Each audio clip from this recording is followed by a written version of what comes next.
Fundación SCP. Serie estándar. Comienzo de la entrega. SCP-2297, el termostato asesino.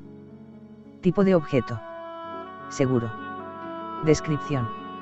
El SCP-2297 tiene la apariencia de un termostato programable de 511 días BOSS.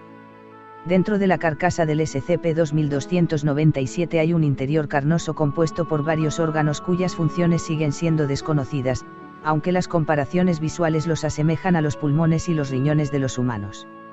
La carne en sí es muy resistente a la toma de muestras mecánicas con herramientas convencionales, por lo que ha sido necesario utilizar la radiología proyectiva. Cuando el SCP-2297 se monte o se coloque sobre una superficie plana, el SCP-2297 se activará y mostrará uno de varios mensajes con el siguiente formato: X, es normal.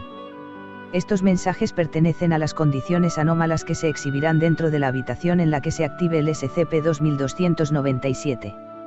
Según el mensaje mostrado, el ambiente y la temperatura de la habitación que ocupa SCP-2297 se alterarán drásticamente. Las personas situadas en la misma habitación que el SCP-2297 no se preocupan por los efectos del cambio de temperatura y del entorno, y no creen estar en peligro.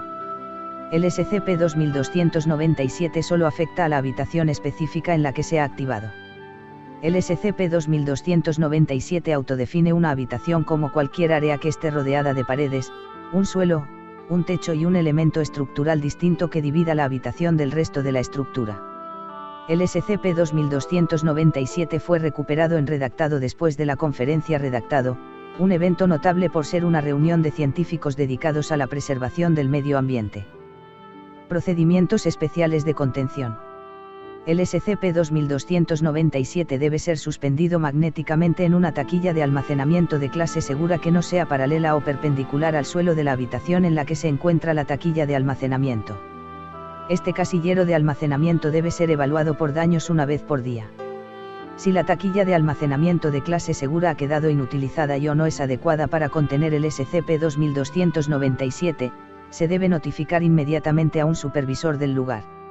Fin de la entrega. Créditos a la Fundación SCP, asegurar, contener, proteger.